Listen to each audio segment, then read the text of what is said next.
We do three things. We spend a lot of time trying to find interesting projects that we might want to invest in, we might want to help. And that's a big dating game, and it involves spending a lot of time at universities for people like me that like to invest in technical projects, and spending time with entrepreneurs. We spend a fair bit of time evaluating these potential opportunities, figure out what it is that we're going to invest in, what it is that we don't want to invest in, and then finally, when we do invest in something, we put a heck of a lot of effort into trying to build it into a company. There's a range of places one can get money, and there's a range of types of money one could raise, and it ranges all the way on one side from National Science Foundation or its equivalent, and there's a lot of equivalents, to folks like angel investors who tend to maybe have a lower bar than our professional investors, so they may fall in love in something, but write smaller checks and won't be able to take a company all the way through venture capitalists, folks like me that tend to have larger funds that have capability to invest, tens of millions of dollars into a single company over its lifetime, and spend a lot more time thinking about how to grow it and how to turn it into a business. There's several things. The first one is who and is anyone committed full time?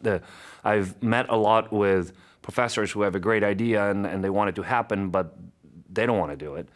And startups don't work without a team. It's not something that you can just give to someone else and say, you guys go run with it.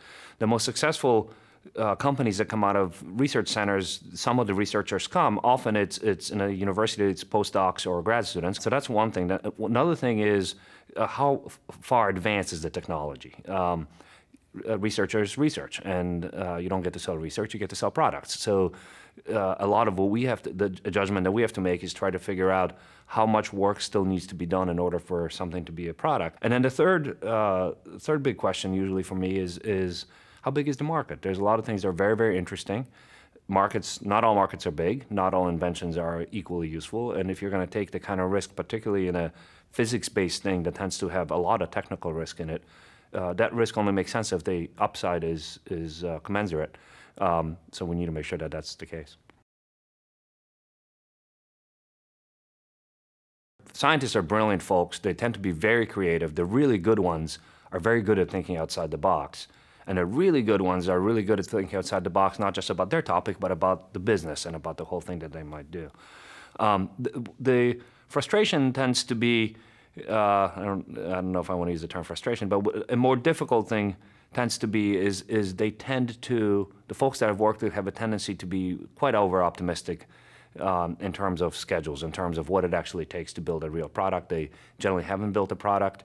The process of taking something from a really good discovery to a product is a little bit boring. It's very iterative, it's very banal, there's a lot of things that they don't enjoy, and then really, really smart people get a little bit bored with. As a result, they might underestimate its difficulty, its length, and potentially its value, and the value of the people that need to be involved in that. A lot of startup companies end up hitting the valley of death, what we call the valley of death, and that is a situation where you've gotten off the ground, you've built a team, and the results are not yet there in order for you to be commercial. In physics-based startups, that happens very, very frequently because physics is hard, and commercializing physics can take a long time. The reason there's a death at the end of valley of death is that if at that point often you need to go raise more money, and if your results aren't there, that can be quite difficult. If your market is exciting and you've got good backers and you're able to convince everybody that you can raise that money, but there are a lot of dead bones and skeletons at the end of that valley. There's certainly a lot of opportunities in materials, and then the other path has been a lot of materials research has made its way into the world through medical devices, where a lot of new medical devices are enabled because of a certain new type of surface or a new type of flexibility or whatever it is that might make it.